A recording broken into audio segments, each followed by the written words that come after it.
میں تجھ سے یہ عرض کروں گا انتہائی مخلصانہ انداز میں کہ میرے نوجوان بھائی، میرے نوجوان ساتھی، میرے نوجوان دوست، یہ دنیا کی رنگیلیوں میں اپنے آپ کو مت ڈال، دنیا کی رنگیلیوں میں اپنے آپ کو مت پھنسا، یہ تجھ کو دھوکہ دینے والی چیزیں ہیں۔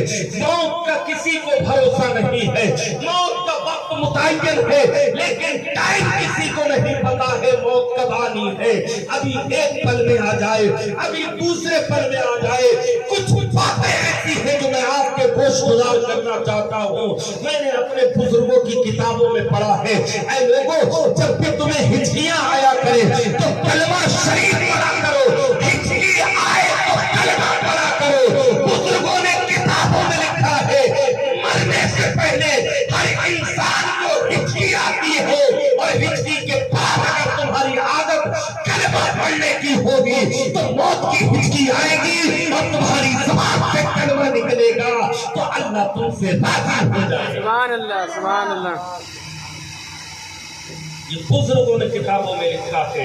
ایک اور بزرگ نے کتاب میں لکھا تھا، اے لوگوں اگر تم چاہتے ہو تمہارا خاتمہ ایمان پر ہو جائے، تم دنیا سے ایمان کے ساتھ رخصت ہو جاؤ اور تمہارا ایمان پر خاتمہ ہو، تو اس کا طریقہ یہ ہے کہ 2 رکعت نماز نفل پڑھنا، اور نفل پڑھنے کے بعد بلند آواز سے کلمہ شہادت اشہد ان لا الہ الا اللہ وحدہ لا شریک لہ واشہد ان محمد عبدہ ورسولہ، اس کو پڑھنا اور پڑھنے کے بعد اللہ کی بارگاہ میں ہاتھ اٹھا کر عرض کرنا، مولا یہ کلمہ میرا تیرے پاس اب بطور امانت رکھا ہوا ہے، جب میری موت کا وقت آئے تو یہ کلمہ تو مجھ کو میرا واپس کر دینا۔ بزرگوں نے لکھا ہے اگر آپ نے ایسا کیا تو انشاءاللہ آپ کی موت کے وقت یہ کلمہ آپ کو نصیب ہو جائے۔ سبحان اللہ۔ لیکن ہمارا نوجوان کہاں کھویا ہوا ہے؟ ہمارے نوجوان کو دین سے کہاں شغف ہے، دین سے کہاں محبت ہے، دین کی طرف کہاں راغب ہے؟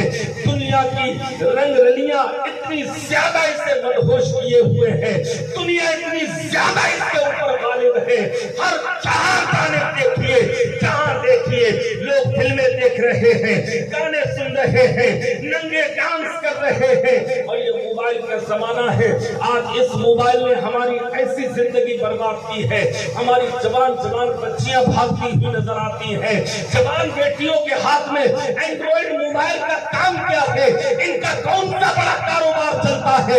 مسلمانوں ان جملوں کو لکھ کے رکھیے گا اپنے دل کی تختی پر کہ کوئی آیا تھا تم کو بتانے کے لیے یہ جملے، اگر تم نے ان پر عمل نہیں کیا تو آنے والا وقت اتنا زیادہ خراب آ رہا ہے کہ آپ سوائے افسوس کے کچھ نہیں کر پاؤ گے۔ ہائے میری بیٹی کہاں بھاگ گئی، ہائے میری بیٹی نے فلاں لڑکے سے بات کر لی۔ مسلمانوں ان ساری چیزوں کے ذمہ دار کوئی نہیں ہے، ہم اور آپ۔ اللہ کے نبی صلی اللہ علیہ وسلم نے حدیث میں ارشاد فرمایا، لوگوں سنو، اللہ کے نبی فرماتے ہیں ایک قوم قیامت کے میدان حشر میں ایسی بھی آئے گی جس کے منہ کتے وہ بندر اور سور کی طرح ہوں گے۔ اللہ اکبر کبیرہ۔ صحابہ نے پوچھا یا رسول اللہ یہ کون لوگ ہوں گے جن کے منہ سور کی طرح کر دیے جائیں گے، جن کے منہ بندر کی طرح کر دیے جائیں گے؟ کیا یہ بے نمازی ہوں گے؟ اللہ کے نبی نے فرمایا نہیں، یہ بے نمازی نہیں ہوں گے۔ عرض کی یا رسول اللہ کہ یہ لوگ زکات نہیں دیتے ہوں گے؟ کہا زکات بھی دیتے ہوں گے۔ یا رسول اللہ پھر آخر اس کی کیا وجہ ہے کہ ان کے چہرے سور اور بندر کی طرح کر دیے جائیں گے؟ میرے آقا نے ارشاد فرمایا یہ وہ لوگ ہوں گے جو دنیا میں رہ کر ناچ گانے کے شوقین ہوں گے، جو رنڈیوں کا ناچ دیکھتے ہوں گے، اپنی زبان پر گانے گاتے ہوں گے، ان کے چہرے بندروں کی طرح اور منہ سور کی طرح۔ آج ہم بالکل اب اپنے انجام سے بے خبر ہے. ہمیں اپنے انجام کی کوئی پرواہ نہیں ہے. ہر آدمی یہ سوچ رہا ہے ٹھیک ہے کچھ دن کی زندگی ہے, عیش و عشرت بھی گزار لو. مسلمانوں بڑے حالات خراب ہیں, قبر کا عذاب بہت سخت ہے, موت کی سختی بہت زیادہ ہے. میرے بھائی اس کو آسان مت سمجھو. آپ لوگ یہ سمجھتے ہو کہ چند روز کے بعد ہر ایک کو مرنا ہے, قبر میں پتہ نہیں کیا ہوتا ہوگا. نہیں میرے بھائی, اگر ہم کلمہ پڑھتے ہیں, نبی کو مانتے ہیں, تو ہمیں حدیث بھی ماننی ہوگی, ہمیں قرآن بھی ماننا ہوگا. اور جب حدیث مانیں گے, قرآن مانیں گے, تو قرآن اور حدیث میں جو ہمیں بتایا گیا ہے اس پر یقین رکھنا ہمارے لیے فرض ہے. اگر ہم نے قرآن و حدیث سے انحراف کیا ہے تو ہمارا ایمان سلامت نہیں رہے گا.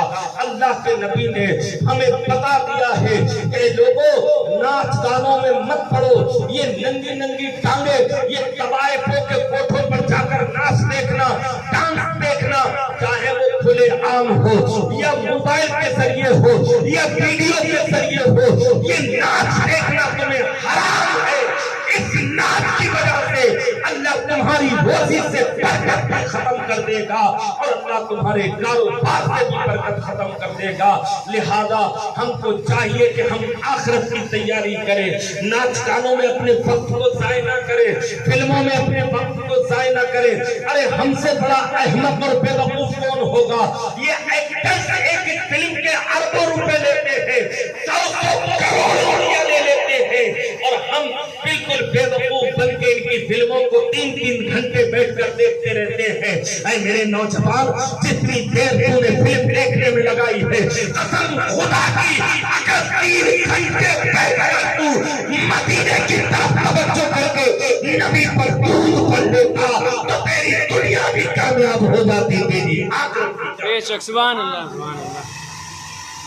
مگر نہ, ہمیں نہیں کرنا ہے, ہمیں نبی پر درود نہیں پڑھنا ہے, ہمیں نماز نہیں پڑھنی ہے. ہماری کتنی نمازیں قضا ہو گئی, سینکڑوں کے حساب سے ہماری نمازیں قضا ہوتی ہیں, ہم صرف جمعے کے دن جاتے ہیں. مسلمانوں, جو لوگ فرض نمازوں کو چھوڑ دیتے ہیں ان کا کوئی اور دوسرا عمل اللہ کی بارگاہ میں قبول نہیں ہوگا. میں نے حدیث میں ایک نہیں 10 حدیثوں میں یہ پڑھا ہے کہ اگر کوئی شخص جو ارکان اسلام ہے, جیسے نماز ہے, روزہ ہے, حج ہے, زکوٰۃ ہے, ان چاروں میں سے کسی ایک چیز کو نہیں کرے اور 3 پر عمل کرتا رہے, اللہ کے نبی فرماتے ہیں وہ 3 بھی اس کے قبول نہیں ہوں گے. اگر کوئی انسان صاحب نصاب ہے, وہ نماز بھی پڑھتا ہے اور وہ روزے بھی رکھتا ہے, حج بھی کر آیا ہے, مگر زکوٰۃ نہیں دیتا, اللہ کے نبی فرماتے ہیں نہ اس کی نماز قبول ہے, نہ روزہ قبول ہے, نہ حج قبول ہے. اس لیے کہ جب ساری چیزوں پر عمل کیا جائے گا تب تمہارے اعمال اللہ کی بارگاہ میں قبول ہوں گے. اب آپ اندازہ لگائیے, فرض چھوٹنے سے دوسرے فرض قبول نہیں ہو رہے ہیں تو فرض چھوٹنے سے سنتیں اور مستحبات اور نوافل قبول ہو جائیں گے؟ ہرگز نہیں ہو سکتے. کوئی یہ سوچے کہ میں نیاز فاتحہ کر کے کامیابی حاصل کر سکتا ہوں, کوئی یہ سوچے کہ میں میلاد مصطفیٰ کی محفل منعقد کر کے کامیابی حاصل کر سکتا ہوں. ہرگز کامیابی نہیں مل سکتی جب تک کہ ہماری نمازیں پوری نہیں ہوں گی, جب تک کہ ہمارے روزے پورے نہیں ہوں گے. اگر ہم صاحب نصاب ہیں تو ہمیں اپنے مال کی زکات تک ادا نہیں کر دیں گے, کوئی بھی چیز اللہ کی بارگاہ میں ہماری قبول نہیں ہوگی. بہت افسوس کی بات ہے, ہم دنیا کی چیزوں کی تیاری کرتے ہیں. آپ نے یہ محفل سجائی ہے, اس محفل کی بھی تو آپ نے تیاری کی ہوگی نہیں کی ہوگی. پہلے اسٹیج بنایا, مائک بلایا, پنکھے لگوائے, لائٹنگ لگوائی, کرسیاں ڈلوائی. کیوں؟ دیکھنے والا سمجھ جائے کہ یہاں کسی پروگرام یا کسی جلسے کا انعقاد ہو رہا ہے. میرے بھائی, جس طریقے سے یہاں آپ تیاری کر رہے ہیں, آپ آخرت کی کیا تیاری کرتے ہیں؟ آخرت کی آپ آپ کے پاس کیا تیاریاں ہیں؟ اللہ اکبر کبیرہ۔ خود کو ایک حکایت یاد آتی ہے، اور 2 لفظوں میں آپ کو سنا کے اپنی بات کو آگے بڑھاتا ہوں۔ ایک بادشاہ نے اپنے محل میں ایک مقابلہ کروایا بے وقوفی کا۔ کس چیز کا؟ بے وقوفی کا مقابلہ کروایا۔ ایک شخص تھا بہت بڑا بے وقوف، بیوی نے کہا ارے تم کچھ اور تو کرتے نہیں ہو، بے وقوفی کا مقابلہ ہے، کم سے کم اس میں ہی جا کے انعام حاصل کر لو، بادشاہ کی طرف سے ہار بھی ملے گا اور ہماری پشتوں کی پرورش کی وہ ذمہ داری بھی لے رہا ہے کہ جو بے وقوفی میں سب سے اعلیٰ ہوگا اسے انعام سے بھی نوازا جائے گا اور اس کی پشتوں کی پرورش کی ذمہ داری بھی لی جائے گی۔ وہ بے وقوف آیا، شرکت کی اتفاق سے اس کا نام آ گیا 1 نمبر کا بے وقوف۔ اسے موتیوں کا ہار پہنایا گیا، بڑا انعام اکرام سے نوازا۔ اب سارا کھانا پینا رہنا سہنا بادشاہ کی طرف سے اس کی فیملی کو ملنے لگا۔ ایک وقت آیا کہ بادشاہ بیمار پڑ گیا۔ بادشاہ جب بیمار پڑا تو بیوی نے کہا بادشاہ نے ہمارے ساتھ اتنا احسان کیا ہے، وہ بیمار ہے، چلو ہم اس کی عیادت کر کے آتے ہیں، اسے دیکھ کر آتے ہیں۔ بیمار کی عیادت کرنا نبی کی سنت ہے۔ اللہ کے نبی نے فرمایا دیکھو مسلمانوں، ہر چیز میں ہمارے لیے حکمت ہے۔ نبی ارشاد فرماتے ہیں بیمار کو دیکھنے جاؤ تو گھنٹوں مت بیٹھے رہو، ایک چائے کی پیالی پی لی تب تک دوسرے مہمان آ گئے، پھر ان کے ساتھ میں ایک پیالی انڈیل لی، پھر تیسرا آ گیا اس کے ساتھ بھی انڈیل لی۔ ارے گھر والوں کے بھی کچھ کام ہے، ان کو بھی تھوڑا سا ٹائم دو، کہیں ایسا نہ ہو بیمار کو دیکھتے دیکھتے اس کی بیماری صحیح ہونے کی بجائے وہ اور بیمار پڑ جائے گا۔ اللہ کے نبی کی حدیث ہے، بخاری شریف کی حدیث ہے، نبی ارشاد فرماتے کتنی دیر دیکھنا چاہیے مریض کو؟ جتنی دیر گائے کے 1 تھن سے دودھ نکالا جاتا ہے۔ تو 1 تھن سے دودھ کتنی منٹ میں نکل آئے گا؟ 2 منٹ، 3 منٹ، 4 منٹ، 5 منٹ، جتنی دیر میں بھی نکلے اتنی دیر مریض کی عیادت کرنی چاہیے۔ اور وہاں بیٹھ کر گپ شپ مت کرو، وہاں بیٹھ کر اس کے پاس اس سے کہو کہ آپ ہمارے لیے دعا کر دیں، چونکہ بیمار کی دعا کبھی رد نہیں کی جاتی ہے۔ بیمار کے پاس جاؤ تو روزی اور کاروبار کی دعائیں کراؤ، بیمار کے پاس جاؤ تو ایمان پر خاتمے کی دعا کراؤ، بیمار کے پاس جاؤ تو اپنی زندگی کو کامیاب بنانے کی دعا کراؤ، اور اس کی پیشانی پہ ہاتھ رکھ کر جب وہ تمہیں دعا دے دے تو تم اس سے دعا دو کہ اللہ تجھے جلد شفا عطا فرمائے اور دین پر استقامت عطا فرمائے۔ اللہ اکبر کبیرہ۔ تو اس نے بیوی نے کہا چلو ہم دیکھنے چلتے ہیں، بادشاہ بیمار ہے، اس نے ہمارے ساتھ بڑا مہربانی کی ہے۔ وہ لوگ آئے دیکھنے کے لیے، بادشاہ کے پاس بیٹھے۔ بادشاہ نے کہا اب میرے جانے کا وقت آ گیا ہے، اب میں ایسی جگہ جا رہا ہوں جہاں سے پلٹ کر مجھے پھر واپس نہیں آنا ہے، ایسی جگہ جانا ہے۔ تو وہ بے وقوف کہنے لگا، مسلمانوں غور سے سنیے گا 2 جملوں میں۔ اس نے بے وقوف نے کہا حضور آپ یہاں کتنے سال رہے؟ 60 سال 70 سال، کتنا بڑا محل بنوایا ہے آپ نے، کتنے آپ کے فوجی ہیں، کتنے آپ کے سپاہی اور خادم ہیں، کتنی آپ کی خادمائیں ہیں۔ اللہ اکبر کبیرہ۔ آپ تک کوئی پانی لیے کھڑا ہے، کوئی کھانا لیے کھڑا ہے، کوئی دوا لیے کھڑا ہے، کوئی غسل دینے کے لیے تیار ہے، آپ کے کتنے مزے ہیں۔ بادشاہ سلامت، جب یہاں 70 سالہ زندگی میں آپ نے اتنا شاندار محل بنوایا ہے تو جہاں سے آپ کو لوٹ کر نہیں آنا ہے وہاں آپ نے تو بہت بڑا قلعہ بنوایا ہوگا، وہاں آپ نے بہت بڑے فوجی اکٹھا کیے ہوں گے۔ تو بادشاہ کہنے لگا نہیں، وہاں کے لیے میں نے کچھ نہیں کیا ہے، اتنا سننا تھا۔ بے وقوف کا ماتھا تھنک جاتا ہے، گلے کے موتیوں کا ہار جو بادشاہ کی طرف سے ملا تھا اس نے واپس بادشاہ کے گلے میں ڈال دیا ہے اور کہا ہے بادشاہ تجھ سے بڑا بے وقوف دنیا میں نے نہیں دیکھا، جہاں ہمیشہ رہنا ہے وہاں کی کوئی تیاری نہیں ہے، اور جہاں چند دن کے لیے رہنا ہے وہاں کے لیے محل، یہ درباری، یہ فوجی اور یہ اتنا بڑا عظیم شان کھانے کا اہتمام، اللہ اکبر، تجھ سے بڑا بے وقوف میں نے دنیا میں نہیں دیکھا۔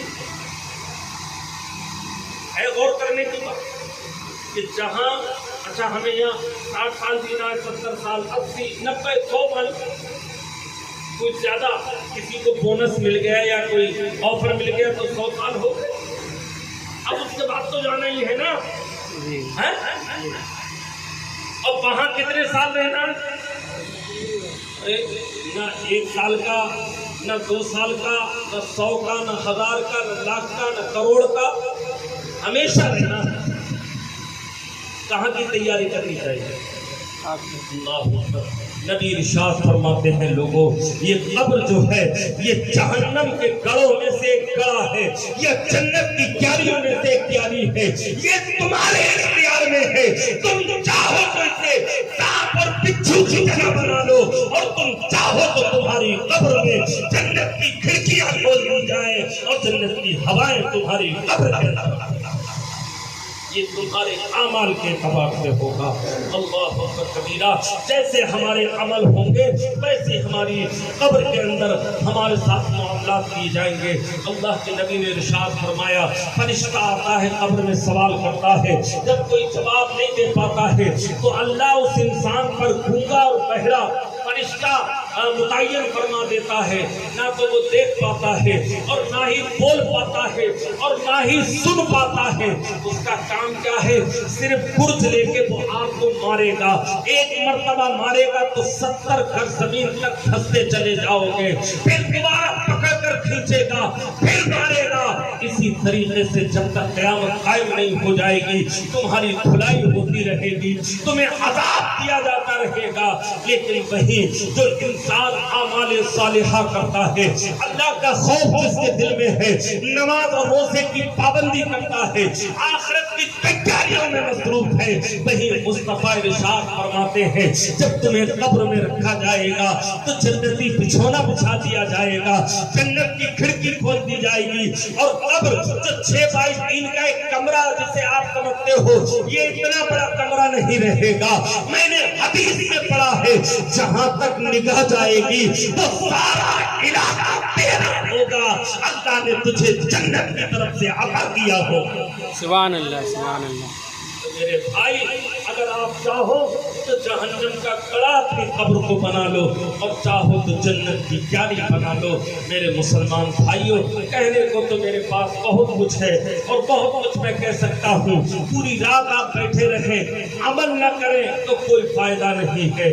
میں نے یہ چند باتیں ایسی تھی جو انسان ہمارے اور آپ کے ذہن کو جھنجھوڑنے والی ہیں، میں نے اس لیے عرض کر دی تاکہ ہو سکتا ہے آپ کے دل پر جو زنگ چھا گئی ہے، جو زنگ آلود آپ کا قلب ہو گیا ہے دنیا کی رنگینیوں میں گم ہو کر، کاش یہ زنگ ہماری ختم ہو جائے اور ہمارے دل میں اللہ اور اس کے رسول کی محبت کا چراغ روشن ہو جائے، تو ہماری دنیا بھی کامیاب ہے، آخرت بھی کامیاب ہے۔